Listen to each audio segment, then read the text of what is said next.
Sean bienvenidos a Filófobos, el lugar donde amamos sentir miedo. Mi nombre es Daniel Carrillo, soy formado en Antropología y Psicología y en compañía de mi colega Christopher, que viene del mundo de las comunicaciones y lo audiovisual. Vamos hoy a profundizar en el tema de los demonios y las posesiones demoníacas, amigos.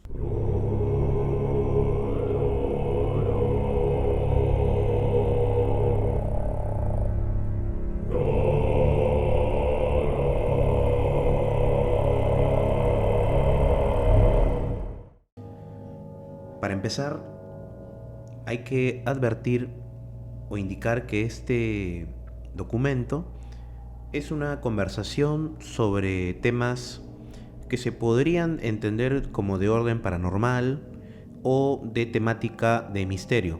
Sin embargo, vamos a tratar de darle una perspectiva también científica a partir de nuestras respectivas actividades profesionales y para poder aterrizar en concreto los temas. Vamos a partir con una pregunta. Christopher, buenas noches o buenas tardes, dependiendo desde dónde nos estén escuchando. Para ti, buenas noches. ¿Cómo estás? Hoy día vamos a hablar de los demonios. ¿Qué te parece a ti ese tema? ¿O qué piensas de eso? ¿O a qué te lleva simplemente la pregunta, ¿no? ¿Qué son los demonios para ti? Buenas noches, Daniel. Buenas noches. Bueno, lo que corresponde a los demonios generalmente me lleva a pensar en las películas, ¿no? Que es la referencia, creo, más directa, tal como lo vemos en el cine. Pero tengo entendido también de que va más allá de eso, ¿no? Que tú puedas ver de repente físicamente a un demonio, o cómo es que las personas se lo imaginan que puede ser un ente monstruoso, por así decirlo. Pero creo yo que va más allá de ese tema, ¿no? Sí, de hecho, lo que vamos a hacer hoy es revisar algunas documentaciones de tipo académica o de tipo académico. También mostrar varios puntos de vista para entender, tú que vienes pues del mundo de la publicidad, Ujú. tienes muchas referencias en cuanto pues a películas de terror, me imagino.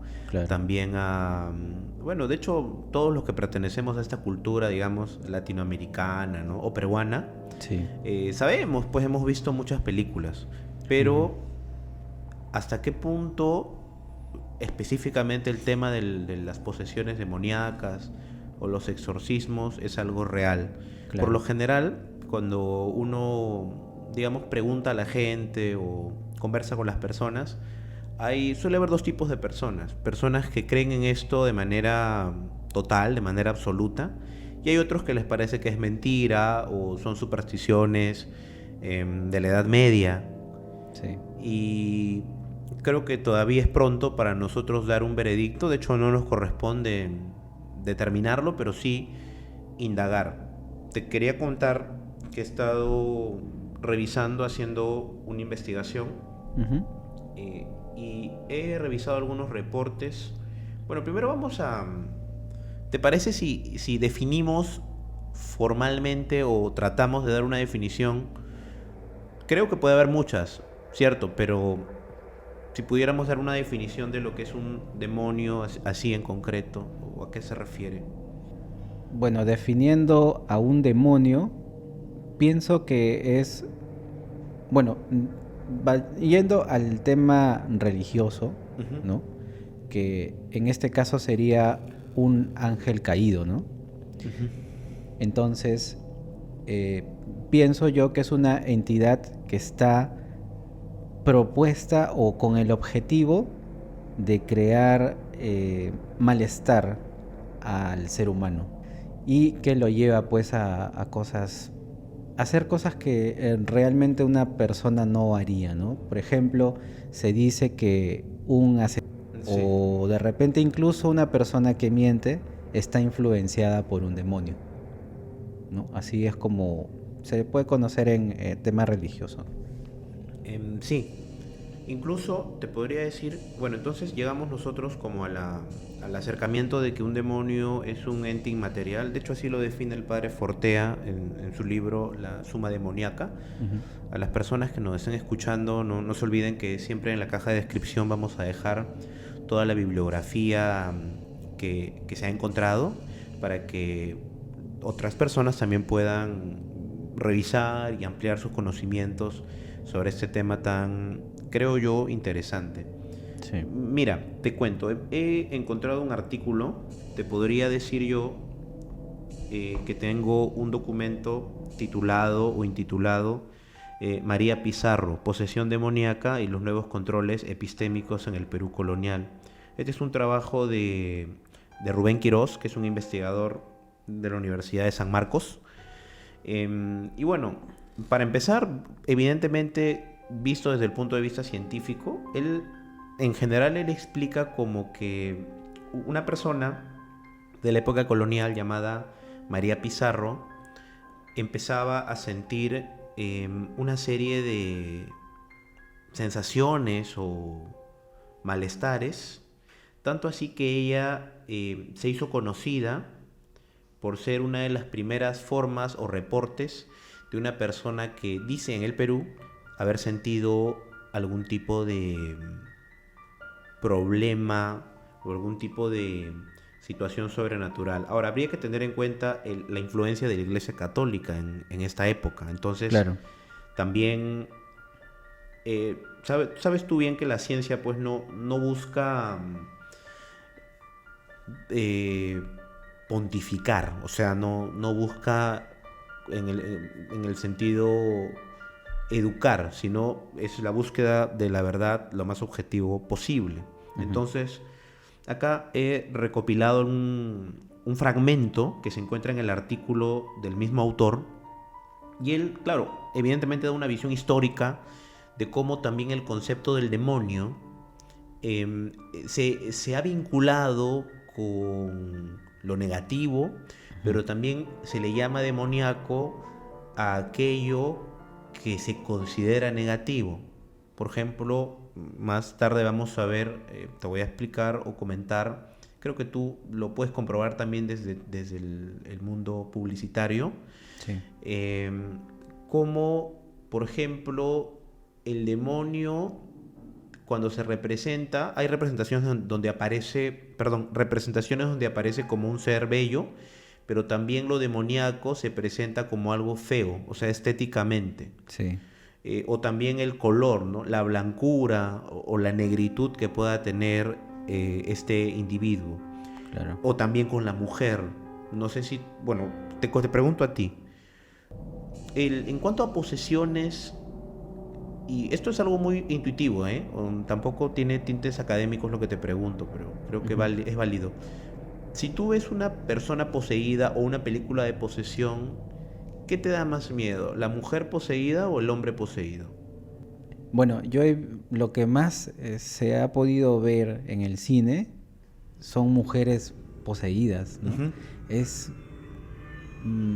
digamos, rebuscados las películas en las que sale un hombre poseído. Casi no ¿no? hay. Creo Casi que no El hay. Exorcista 3, no sé si me equivoco, que el padre Carras es poseído Claro. y está como en un manicomio, ¿no? Sí. Cierto, entonces, pero como que el hombre poseído es como que no choca contra nuestro, porque tenemos como un ideario o un ideal Ujú. de que el hombre pues hace aberraciones, Sí. ¿no? Claro. Entonces, en cambio, la mujer poseída o la madre poseída o la mamá poseída, ¿no? Entonces, ¿estás de acuerdo conmigo que, digamos, la mujer Claro. poseída da más miedo? Sí, pero yo creo también de que agarran esta figura de la mujer porque la mujer significa pureza, pues. Y qué mejor, o sea, en el ámbito del terror y todo este tema, Cierto. qué mejor que agarrar esa simbología de pureza siendo poseída por esta negatividad, ¿no? Que representa el Claro, demonio. es como más chocante. Claro, y la forma como convierte a esta mujer, o sea, la pone en un énfasis más tenebroso incluso, ¿no? Entonces por eso creo que las películas utilizan esa simbología para dar más miedo, en este caso, ¿no? Que es muy diferente al de un hombre. Un hombre... Niños poseídos también es como terrorífico. Claro, exactamente. No como La Profecía, ¿no? El Por niño, ejemplo. el niño Sí, influenciado, un clásico. Sí, mira, permíteme leerte aquí en el documento que he encontrado. Como les digo, luego vamos a subir todos los links, enlaces y documentos si es necesario para que puedan descargarlo y revisarlo. Y dice, este es un texto de... Lo que pasa es que esta mujer fue... María Pizarro, fue primero tratada en el sentido más... esto estamos hablando del Perú, Perú colonial. ¿Por qué? Porque queríamos buscar información más aterrizada en nuestro contexto. Claro. En el caso peruano, ella, lo demoníaco tiene que ver pues con la impureza, tiene que ver con cómo esta mujer fue vista como una personificación del diablo. Pero después se reinterpretó la posesión demoníaca también como una prueba. O sea, como que las personas más creyentes están también más cerca al diablo, porque el diablo o Dios permite que el diablo o los demonios entren en las personas para que ellos sean la prueba de la fortaleza y de la vida religiosa, ¿no? O la muestra de la fe en Dios. Claro. Entonces acá hay una descripción directa de gente que fue testigo de esto, y lo cita el autor. Dice: y a dicha doña María Pizarro se prendió y secuestraron sus bienes, le quitaron sus cosas, y presa, y en las confesiones que hace, dice que un día, acabándola de exorcizar, Fray Alonso Gaseo había visto dos hombres vestidos con albas blancas. El uno tenía un rétulo en la mano y el otro una mitra en la cabeza, que vendrían a ser prendas, cortada en las manos, el cual decía que era de San Dionisio, y otro desnudo y lleno de heridas, y las manos atadas, que era San Sebastián y San José. Y los dos de las albas decía que eran ángeles, y el uno decía que era Gabriel, embajador de Nuestra Señora, y el que traía un rémulo en la mano le había dicho que la enviaba Jesucristo por su ayo, y que San Dionisio pusieron una silla muy alta con muchos terciopelos y un estrado, y lo pusieron en el de las manos atadas y el otro ángel. Y estando así, le había hecho un sermón, diciéndole que Dios la quería mucho, porque le había costado mucho, y por ninguna cosa que hiciese no desconfiase de Dios. Y esto no lo había visto nadie sino ella, que hablaría con ellos como si hablara con otras personas. O sea, en medio del proceso de la posesión demoníaca, ella cuenta que, digamos, Dios se comunicó con ella para decirle que confíe y que no va a pasar. Eso pasa, de hecho, en la película El exorcismo de Emily Rose también. Claro, ¿no? Al final, cuando Emily ya está en las últimas, ¿no? Sí. Sucede esto justamente, donde tiene una especie de estoicismo o de aceptación de lo que le está pasando, porque lo interpreta como un mandato o una prueba que pone Dios. Claro. Muy fuerte, o sea, me parece muy, muy fuerte esa reinterpretación. Ahora, el autor, no quiero tampoco hablar por el autor, pero podemos alcanzar a interpretar. Evidentemente es un estudio de carácter académico, está avalado por la Universidad Nacional Mayor de San Marcos. Rubén Quirós, él lo entiende como una especie de control epistémico, ¿no? O sea, como una especie de estructura social, de opresión que digamos, desarrolla su opresión a través de narrativas, a través de creencias, ¿no? Y él entiende o interpreta esto como la posesión demoníaca también es una forma de opresión. No quiero decir machismo, para no entrar en temas más cliché, ¿no? Claro. Pero sí tiene algo de esto, la manera como presenta el autor su trabajo. De hecho, es una referencia que creo que es bueno abordarlo desde ese punto de vista. Ahora bien, cuando nosotros vemos películas, normalmente nos dejamos llevar por la fantasía, pero tú te has preguntado, por ejemplo, no sé, cuéntame si quieres una anécdota de esto. ¿Has visto alguna película de terror? De repente no ahora, o si no ahora, ¿no? Creo que podemos ser sinceros, ¿no? O sea, en el tema de que da miedo. Sí. ¿Te ha pasado, o sea, luego de ver la película, haciendo luego tus cosas, de repente más joven o de adolescente o de niño, o ayer, no sé, te ha dado miedo? O sea, ¿miedo a qué? O sea, para empezar, tú ves una película de exorcista, ¿no? ¿Qué película te ha dado miedo a ti, por ejemplo? Mira, a mí, ahora que lo mencionas, yo recuerdo cuando por primera vez vi Actividad Paranormal. ¿Cuál? Son un montón, ¿no? Claro, pero la primera, o sea, donde recién la pareja se muda a una casa y empiezan a aparecer cosas, ¿no? O sea, que se Ah, la mueve. uno, la uno. La uno, Ya, exacto. ¿por qué? Ya. Esa, digamos que en esa película me psicoseó, ¿no? O sea, todo lo que veía. Ujú. ¿Por qué? Por el formato primero de la película, porque era como video casero, ¿no? Donde se ve la chica, o sea, como un video de seguridad, ¿no? Que se ve la chica que camina, que despierta, que empiezan a moverse las cosas. La cámara Claro, la del cámara cuarto. del cuarto, exacto, ¿no? Y de toda la casa. Entonces, me metí tanto en la película que cuando ya terminó, cuando yo caminaba, salía de mi cuarto, de repente salía, Ya. bajaba ¿Qué a la sentías? sala, sentía que alguien estaba detrás o pensaba de que, por ejemplo, imagínate, estoy de noche, voy a mi sala pues para tomar agua, qué sé yo, y todo está oscuro, siento de que algo se va a mover o que alguien está caminando detrás de mí. Entonces, eh, yo creo que el cerebro en ese concepto ya se condiciona, ¿no? Pero ¿realmente se condicionará? ¿O abrimos, ya hablando, ¿no?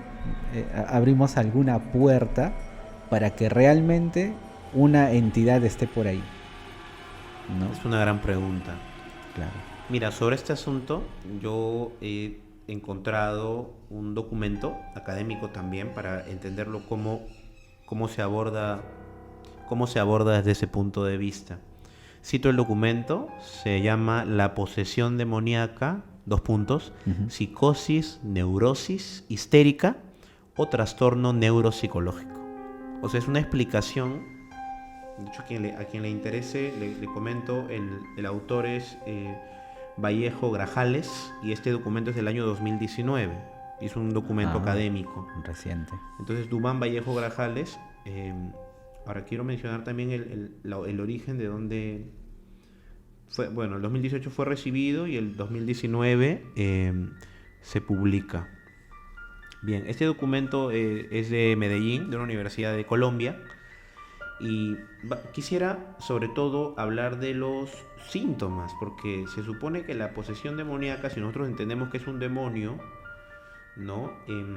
Este fenómeno está muy relacionado, ¿sabes? Desde la época de los sumerios, los mesopotamios, dicen que ya hay reportes de posesiones demoníacas. Entonces, estamos hablando pues justamente de lo sagrado y cómo influye esto en lo psicológico. Vamos a ver ahora, te voy a decir algunas, me dices si te parece que tienen sentido visto desde esta perspectiva, ¿no? Tenemos lo primero. Debemos nombrar qué caracteriza o qué define a una persona que está en una situación de posesión. Lo voy a citar al autor, lógicamente. Ante lo sagrado, lo religioso se da una gama de sensaciones, ¿no? Por ejemplo, ¿qué puede ser? Mira, dice, desde miedo a una cruz, el agua bendita, hasta furia. Ahora, hasta ahí no sabemos, Christopher, si eso es producto de un problema neurológico o si es real. Pero en general los exorcistas explican para poder hacer un testean, ¿no? Lo primero que hace un exorcista, por ejemplo, el padre Amort, ¿no? Que es el exorcista como más famoso, o el más famoso, él dice justamente esto, ¿no? Que primero te vas por lo neurológico. O sea, tú ante la primera manifestación extraña de alguien, tú no puedes pensar que está poseído. Claro. Tienes que descartar esquizofrenia, formas de neurosis o una broma. O sea, no podemos inmediatamente suponer que ha sucedido esto. No, segundo, Bueno, como dice, en algunos casos esto puede terminar en blasfemias, insultos, etc. Por otro lado, hay otros casos, ¿no? Dice, el proceso de los episodios agudos de manifestación de ira furiosa, la persona puede perder la conciencia. Generalmente luego de esos asaltos de ira se desmaya o pierde la conciencia. Ya. Cuando vuelve en sí, no recuerda nada. La amnesia es total y absoluta. Sin embargo, aunque no recuerde nada, el sujeto durante el episodio ha padecido un cambio de personalidad mientras ha durado esta crisis de furia. Durante esa crisis, la segunda personalidad emerge, ¿no? Esa segunda personalidad siempre tiene un carácter maligno y o agresivo también. Ahora, también hablan de la voz llena de odio y llena de rabia, que son como estos son básicamente, esto el autor lo ha sacado del mismo libro del padre Fortea, que es la Suma Demoníaca.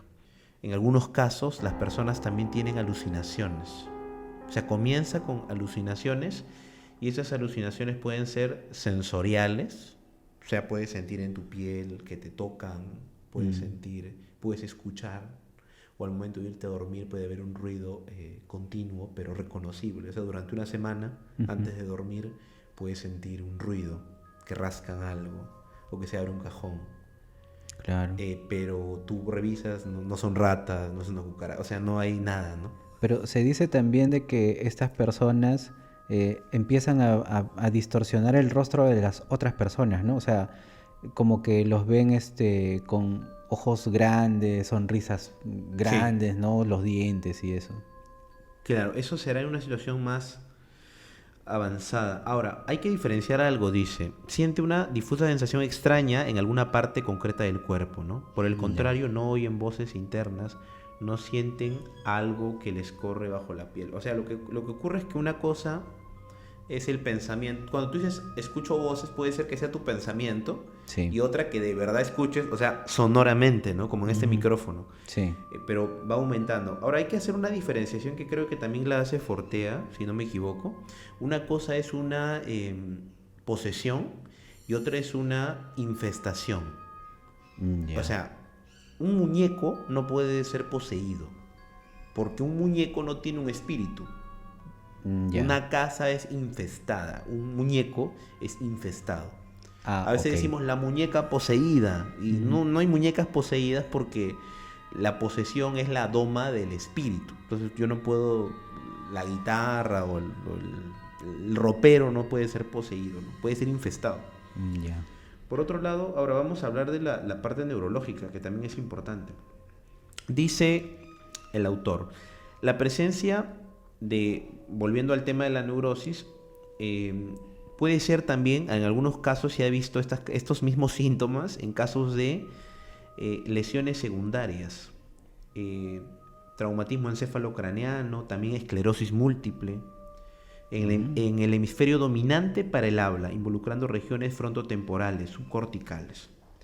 Lo interesante de este documento o de este artículo es que habla de un asunto que aparentemente, y creo que vale la pena decirlo, sobre el tema de la levitación. Una de las características del poseído es que flota. Aparentemente hace años la ciencia decía que no tenía una respuesta para eso. Entonces si la persona flota, no hay una respuesta científica. Sin embargo, este artículo nos explica también que sí tiene una explicación. Él dice que, bueno, nos explica que hay una racionalidad dentro de esto, ¿no? Yeah. A ver, por ejemplo, para empezar, lo comenta, levitar es mantenerte de manera estable en el aire sin una sujeción mecánica, o sea, sin agarrarte de nada. Eso es estar levitando. Sí. ¿Cómo se puede dar? La presencia de una fuerza que contrarreste el peso del cuerpo. Tiene que haber algo que contrarreste el peso del cuerpo. Segunda, para la suspensión estable es necesaria una fuerza variable adicional que se oponga a cada desplazamiento del objeto respecto de la posición de levitación. Solamente así se puede dar. Entonces, por lo tanto, él nos explica que a veces puede haber algún campo electromagnético, así como los fenómenos, es un fenómeno físico que sucede, ¿no? Entonces él explica o sostiene el hecho de que hay que descartar hasta la última posibilidad y siempre hay que estar de la mano de un psiquiatra, porque es fácil sugestionarse y pensar que estamos realmente hablando de un caso real de posesión cuando en verdad no es una posesión. Claro. Y para poder finalizar este apartado, me gustaría mencionar al mismísimo padre del psicoanálisis, Sigmund Freud. Él tiene un texto que yo me enteré, a pesar de haberlo leído antes, me enteré que él tiene un texto sobre la posesión demoníaca, el padre del psicoanálisis. ¿Ah, sí? Lógicamente, Freud era un científico, entonces él explicaba esto a partir de los traumas con el padre. Ah, Decía que las personas, o sea, los pacientes que sentían que eran poseídos por el demonio, que sentían que algo realmente grave estaba pasando, ellos decían que la mayoría era porque tenían algún tipo de trauma paternal. Y el demonio representa justamente esta fuerza dominante sobre tu voluntad, ya. que es lo mismo que en etapas iniciales el niño o la niña ansía, ¿no? De este sentido del mundo. Ya. Acá el mismo Freud lo dice. Lo voy a leer porque está un poco tenebroso. Dice: retornamos por tanto a nuestra hipótesis de que el demonio, son palabras de Freud, Ya. que el demonio al que nuestro pintor vende su alma, para él es un sustituto directo del padre. Con ello armoniza también la figura en que primero se le apareció. Primero se le aparece la figura de un honrado burgués de la edad madura, con barba negra, capa roja y sombrero negro. Es una visión que tuvo un paciente. ¡Hala! Un bastón en la derecha y un perro negro a su lado. Me hace acordar ¿te acuerdas? ¿Te acuerdas? Sí, sí. Luego, para la gente que no sabe, tuve un sueño una vez muy, muy raro. Espero que sea un sueño. Luego, su apariencia se hizo cada vez más espantable y podríamos decir más mitológica, mostrando ya como atributos cuernos, garras de águila, alas de murciélago. Por último, en la capilla surge bajo la forma de un dragón alado. O sea, lo que al comienzo era un hombre, en ese caso puede ser un sueño, pero también puede ser una alucinación. Freud trabajaba con ambos tipos de personas. Dios y el diablo eran, dice Freud, en principio idénticos, una sola figura, disociada más tarde en dos cualidades opuestas. En los tiempos primitivos de las religiones, Dios mismo integraba aún todos aquellos rasgos temerosos que luego fueron reunidos para formar su antítesis. Claro, porque los dioses antes, en las culturas primigenias, eran seres demoníacos. ¿Ha visto Chavín de Huántar? Claro.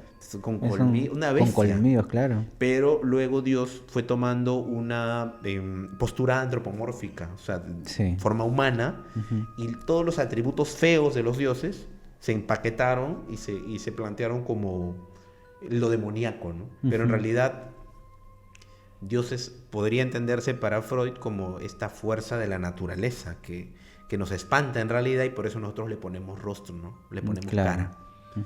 Dice: trátese pues el proceso ya bien conocido por nosotros de la disociación de una representación de contenido contradictorio en dos elementos contrarios, intensamente contrapuestos.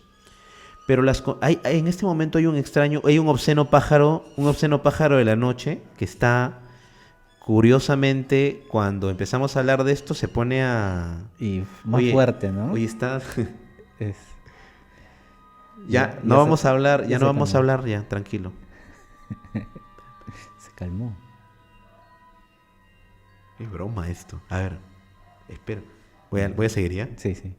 Pero las contradicciones dadas en la naturaleza primitiva de Dios son un reflejo de la ambivalencia que domina la relación del individuo con su padre personal. O sea, en realidad para Freud era un conflicto directamente relacionado con lo paternal, pero que terminaba convirtiéndose en una enfermedad, en una patología. Dice el autor, ya no Freud, sino el autor del texto, del artículo: tengamos en cuenta que de miles de casos que se presentan en la búsqueda de un exorcismo anualmente, solo 2 o 3 de ellos son reales, ¿no? Hablados por el... O sea, el Vaticano sí tiene casos que son considerados y avalados como realmente una situación de posesión, pero no son todos y de hecho no son muchos. Podemos entonces llegar a una conclusión hasta el momento. La posesión demoníaca, dice, es un término mal usado para referirse a situaciones que el ser humano no puede explicar sin un amplio análisis de la situación. Con lo cual, este hecho puede verse en términos de una neurosis o psicosis, teniendo en cuenta los diversos contextos y factores implicados en este caso. Solamente un pequeño porcentaje sí se puede, o no se le encuentra explicación, Claro. y sí se le puede denominar así, y el Vaticano lo asume como tal, ¿no? Otra vez el obsceno pájaro de la noche, nuevamente, hermano. Bueno, Christopher, tú, este psicoseo del que estamos hablando, Sí.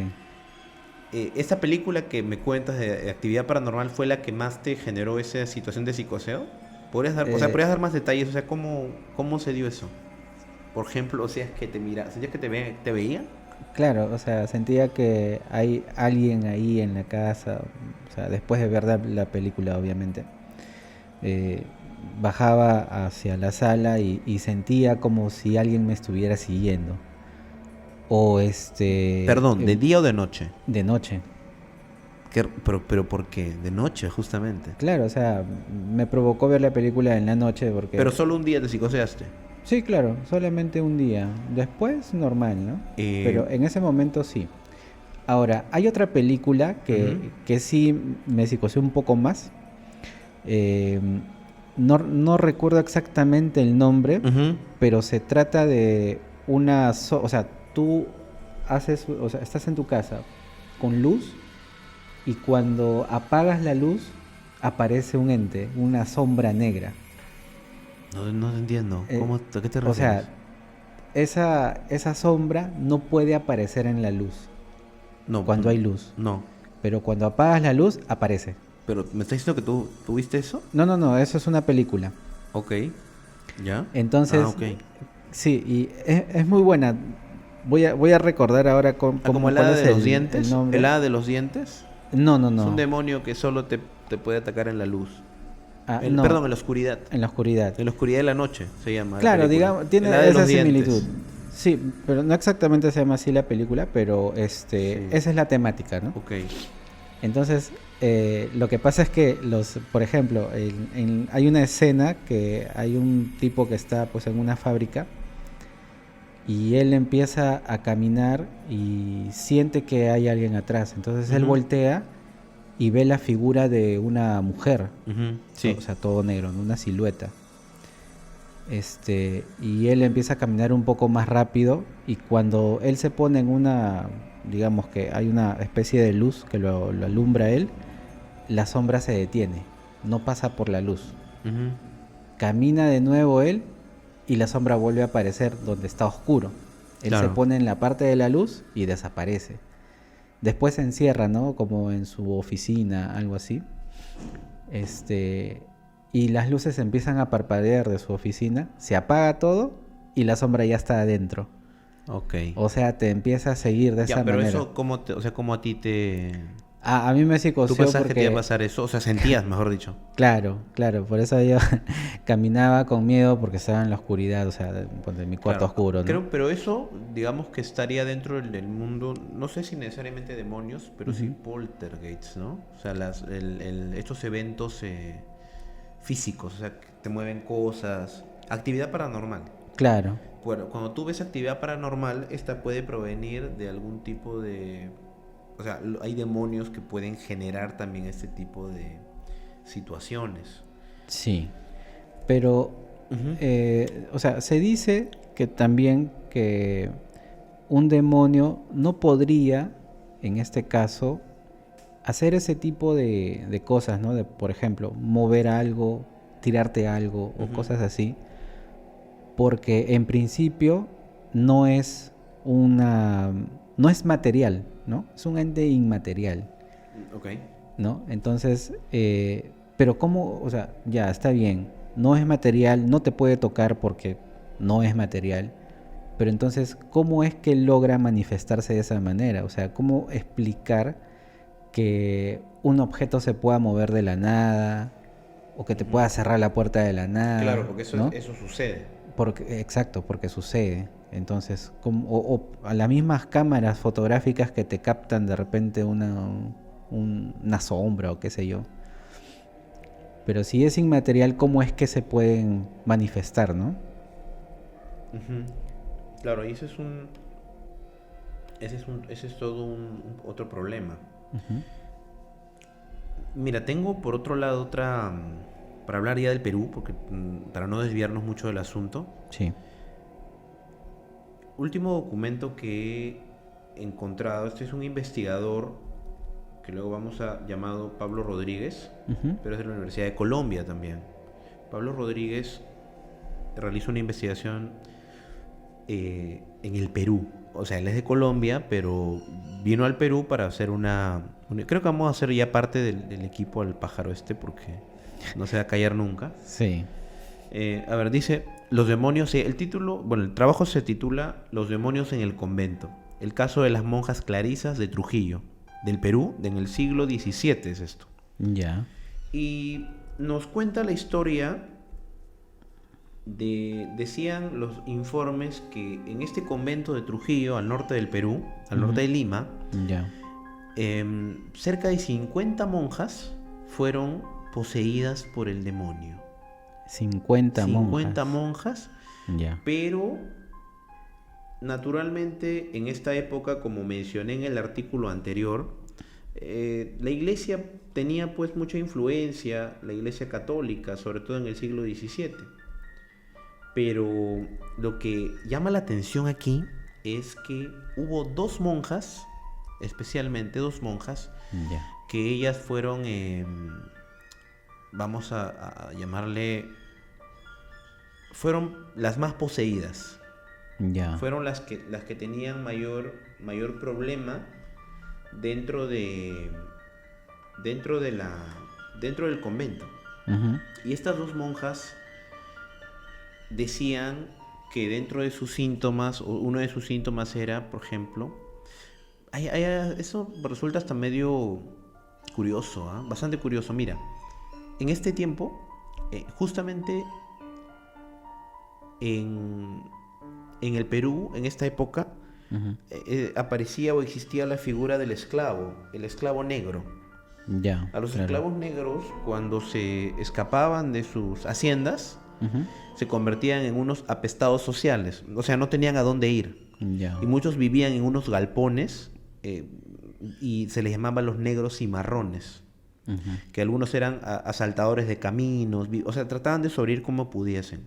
Ya. Y muchas de estas monjas decían que las apariciones del demonio, el demonio era negro, decían. O sea, el demonio era un hombre negro. Eso también nos dice cuál era el sentido común de esa época, o sea, la manera de entenderlo. Y no solamente eso, sino que dos de estas monjas principales, muchas de ellas fueron confesadas por un padre llamado el padre Risco. El padre Risco fue quien las confesó a ellas. ¿Por qué? Porque la Inquisición, que era quien estaba evaluando esto, Sí. estaba muy interesada en saber qué pasaba con estas dos monjas. O sea, cuál iba a ser la situación de ellas. Ujú. Una de ellas era la monja, una era Luisa y la otra era Ana. Ya. Luisa y Ana habría también, y esto lo podemos conectar con lo que dijimos hace un momento de Freud, la mayoría de monjas eran huérfanas. Muchas de ellas llegaron ahí, entiendo, muy jóvenes, o si tenían padres, llegaban al convento. En el caso de ellas, tengo entendido que no. De hecho, Luisa en algún momento mintió sobre quiénes eran sus padres, porque el convento no aceptaba hijas ilegítimas. Ya. Entonces, eran amigas y ellas decían, por ejemplo, Luisa decía que a veces sentía en su vagina, sentía un miembro viril. O sea, estaba haciendo sus cosas. Parece ya esos demonios, un incubo y un sucubo. Pero ella estando despierta, ¿eh? Ya. y decía que sentía constantemente y sentía fluidos y flujos dentro de su vagina. O sea, podía despertarse con semen dentro de la vagina y ella no sabía de dónde había venido. Y su otra amiga, y empezaron a recibir pues procesos de exorcismo. Tengo los nombres, es Luisa Benítez y Ana Núñez, que fueron las dos monjas de 56 monjas que tenían posesiones y síntomas. Dos solamente eran personas que decían esta situación, ¿no? Vamos, mira, por ejemplo, voy a relatarte aquí lo de Luisa. Pero Luisa, cuando la entrevistan o cuando se confiesa, ella comenta que desde muy niña o desde pequeña ella tenía estas visiones ya. Entonces podemos aquí, no sabemos si podemos descartar cuál es la situación con ella. Ella decía, desde muy niña he visto visiones de culebras, hombres y mujeres de aspectos formidables, de toros que ordinariamente se le ponían delante e instaban a que fuera tras ellos llevándola contra su voluntad. O sea, siempre hablamos de violación. A partes remotas y escondidas, representándole tentaciones feas de la carne, ¿ves? Tentación, o sea, para el contexto de las monjas, el demonio, o sea, es lo que ellas no pueden hacer. Claro. Representándole tentaciones feas de la carne, aun cuando tenían tan poca discreción que no discernía hacer ofensa de Dios, sino parecerle solamente mal para lo del mundo, y que podían castigarla por ello las personas que la criaban y la adoctrinaban, y creciendo la edad fueron aumentando dichas visiones. Esto fue una declaración de la misma Luisa. Luego Ana dice, muy tierna edad se le representó un negrito. O sea, Ana decía que el demonio era un negro. Que comenzaba a gatear de pequeño y entendió que era el demonio. O sea, no sabemos por qué entendió eso, pero le tuvo grande horror. Estas representaciones aumentaron, y especialmente en el caso de Luisa, que comentaba hechos inquietantes. Veamos otra cosa que ella decía, ¿no? En el tiempo que he estado en dicho monasterio desde edad de 3 años, salió de él una ocasión, siendo de 6 o 7 años, a la casa de dicho clérigo, su padre, que en 3 ocasiones y diferentes días en los que iba a dicha casa le sucedía el tiempo de la siesta. Cuando ella dormía, se le recogía a dormir en dicho clérigo, que un hombre a quien nunca conoció de forma hermosa y bien dispuesto la acariciaba, se le aparecía, y dándole algunos reales y sacándola a los corrales y partes escondidas de la casa, llevándolo de la mano, diciéndole palabras amorosas, y que todas las veces que la llevó iba delante una culebra de líneas negras y coloradas, muy peluda, con astas y orejas y ojos encendidos, la cual tenía el tamaño de una tercia y veía distintamente la cabeza y el cuerpo del grosor de un mangle grande con la cabeza mayor.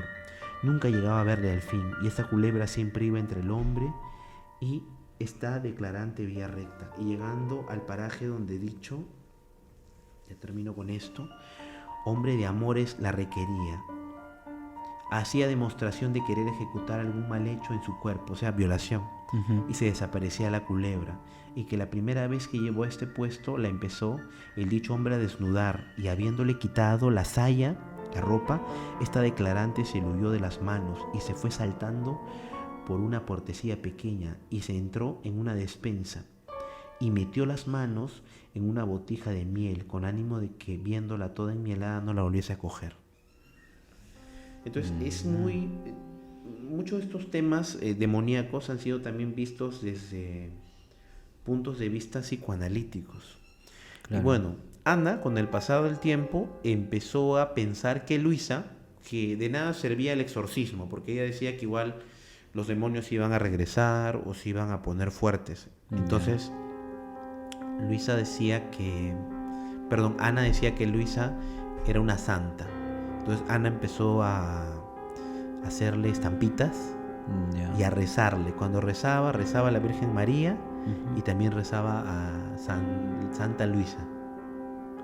Entonces, claro, entonces no se sabe, este caso es un caso real, documentado. Es un caso de histeria colectiva, un caso real de posesión demoníaca. O sea, hasta qué punto nosotros lo que estamos haciendo con este trabajo es evidenciar lo que hay, qué información hay sobre el asunto. Sí. Y ustedes sacarán posteriormente sus propias conclusiones y sus propias ideas, bajo la premisa pues de que la realidad muchas veces pues supera la ficción y, Sí. y eso sería básicamente. Ahora, bueno, vamos a hablar de nuestra realidad, Christopher. Ujú. ¿Tú conoces algún caso real de exorcismo? ¿O de algún conocido cercano a tu vida ya cotidiana?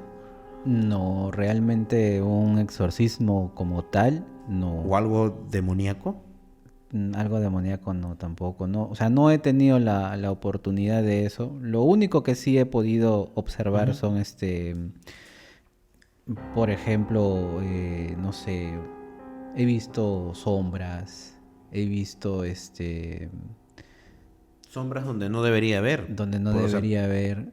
Es más, yo recuerdo una vez que, no sé si tú o de repente incluso los oyentes, cuando te vas a ir a dormir, a veces estás como que, o sea, estás con tus ojos entrecerrados, todavía no estás dormido del todo, como o una sea, tienes, somnolencia, ¿no? Una claro, y somnolencia. tienes conciencia de tu entorno, ¿no? Claro. A mí me pasó una vez que estuve en ese estado, estaba semidormido, entonces al frente de mí vi una sombra que era como un niño y tenía cabello así como esa moda que le dicen Africa look, ¿no? Un Así cabello. cabello bien esponjoso, ¿no? Sí. Y se estaba acercando hacia mí. ¿Tú lo veías? Yo lo veía. En tu En especie mi de somnolencia, semisueño. claro. O sea, yo estaba totalmente consciente de mi entorno, estaba, como te digo, semidormido, o sea, Pero. pero vi eso, entonces yo decía, pero ¿qué es esto, no? Logré ver de esta sombra de este niño que tenía como un overol. Logré ver eso y tenía un polo rojo o algo así. ¿Y Entre las qué sombras se hiciste? ¿Te veía eso. dormiste? Yo abrí mis ojos inmediatamente, o sea, Ya, tomé ok. conciencia de mí en una, ¿no? Y ya no estaba, pues. Entonces, eso fue una visión que tuve, o qué sé yo. Pero no te dio miedo. Sí, claro, me dio miedo. O sea, te. O sea, al momento no, pero después cuando lo pensé ya me dio miedo, ¿no?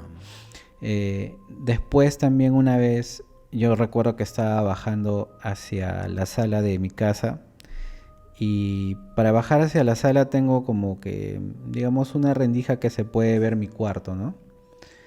Entonces yo cuando iba a bajar levanté la mirada y vi una persona sin polo parado en la esquina de mi cuarto, dentro de Como mi a cuarto, punto de entrar a tu cuarto o adentro del cuarto. adentro del cuarto. Estaba sin polo. ¿Qué hora sería? Habrían sido pues 2 de la tarde, Ah, así de día. temprano. Había de luz, día. todo Claro, normal. claro, había Claro. luz todo. Pero lo curioso, o sea, yo creo que a muchos nos ha pasado que tú logras ver, así sea 2 segundos, logras ver a alguien, ¿no? Claro. Yo vi como te digo, a esta persona, pero lo curioso es que no tenía rostro. O sea, tú podías ver esto, pero, toda la cara, pero era sin ojos, sin boca, sin nariz, así. Lo vi tal cual. O sea, fue un segundo que bajé la mirada y cuando volví a subir porque tuve esa visión, ya no estaba, pues. Y abajo, o sea, en la parte de abajo tenía pantalón, algo. Tenía pantalón, sí. Solamente estaba sin ¿Recuerdas cómo polo. era? Claro, era una persona de que 1,70 m, 1,80 m por ahí, cabello negro, no era corpulento, solamente se le veía medio panzón, Ya. con un jean azul y como te digo, sin rostro, y solamente estaba así parado en la esquina. Pero no podría sacar su estatura. 70 y 80 hay una gran distancia, ¿no? Sí, bueno, no puedo sacar exactamente la Pero fue la 2 estatura, segundos. pero sí, fue 2 segundos que lo vi. Porque, o sea, eso yo lo vi, bajé la mirada e inmediatamente volví a subir la mirada para ver bien, ¿no?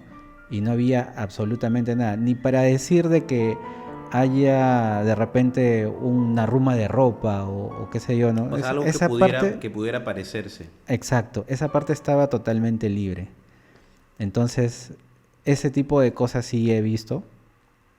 Como te digo, expresamente un exorcismo no, Pero o una es un posesión, evento pero extraño. por supuesto, Claro. sí. Pero los dos te pasaron en tu casa. Todos en mi Los dos que me has casa. contado en tu casa. Sí, en mi casa. También vi una mano a mi costado. Una vez estaba parado en mi ventana, así mirando hacia afuera, ¿no? Y cuando tú tienes también tu visión periférica, pues, ¿no? Claro. Volteé hacia la derecha a mirar por allá y detrás de mi ventana vi una mano de un hombre era. De un hombre. Sí, porque es una mano velluda, pues se veía, ¿no? Y entonces yo metí mi cabeza para ver y no había nada. Entonces, en Todo mi ese casa, tipo de... Yo te conté, ¿te acuerdas? De una cosa muy rara. Pero a mí me pasó algo más en el mundo de los sueños, onírico. claro. Ahora yo no tengo una explicación, la Ujú. verdad. Y lo bueno que justamente estamos aquí en el lugar donde se dio esto. Ah, claro. Claro, porque yo te En tu lo casa. conté por llamada Ajá. y te trataba de dar como una explicación para que tú te imagines cómo es el lugar, pero porque no conocías. Ujú. En esta casa, si pudieran ver, no tenemos ahora la parte audiovisual.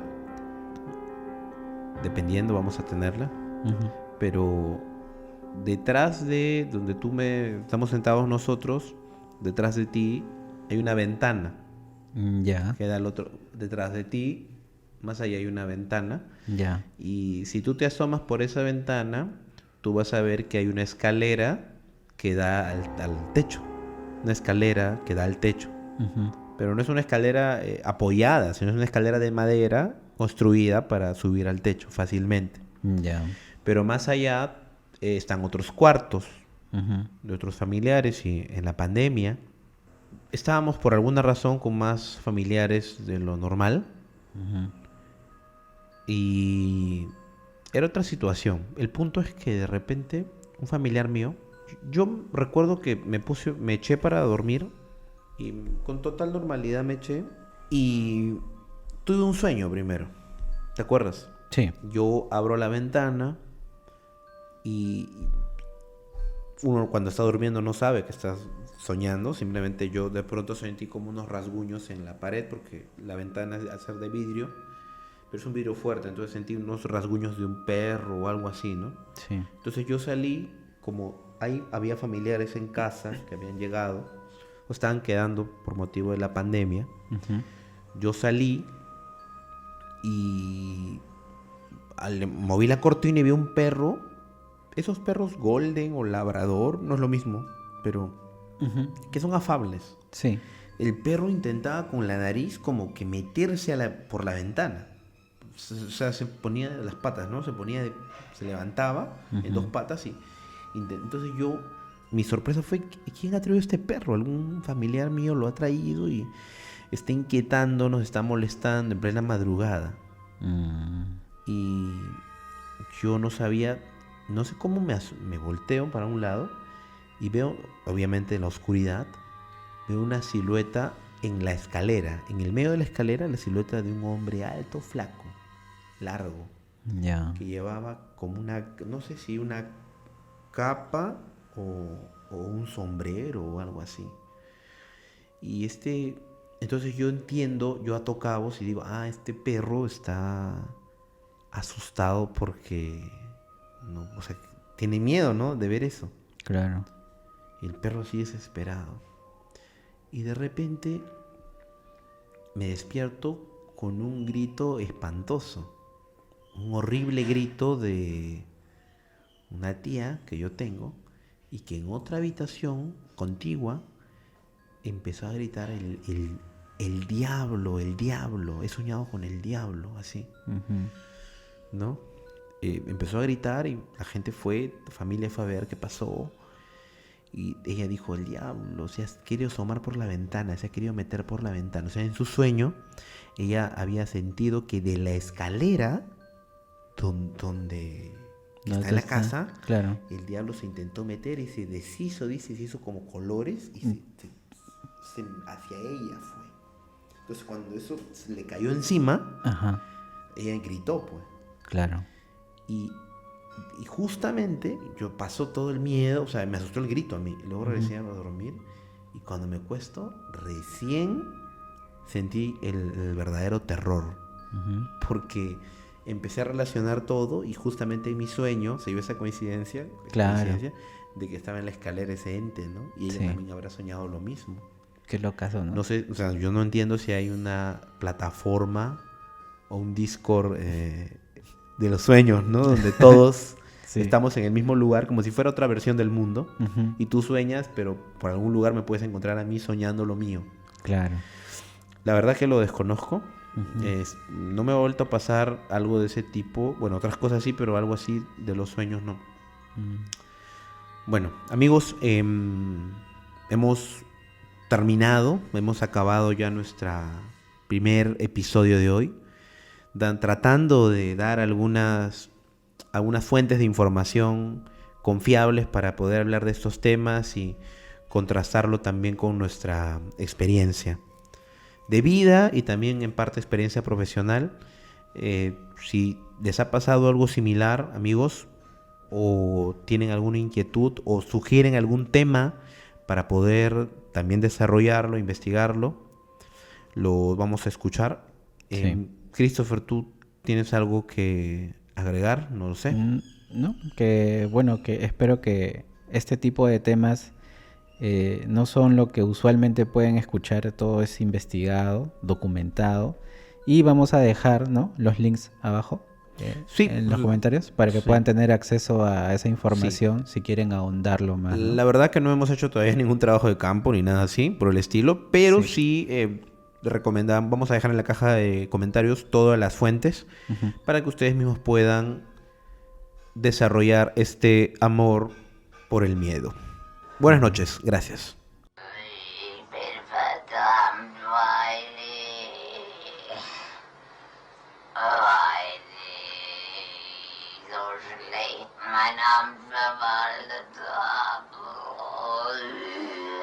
Wer bist du? Judas. Nein. Gleich, Mann. Oh ja, ich muss jetzt gehen. In die Hölle. Oh ja. Und du weißt noch, was du zu sagen hast?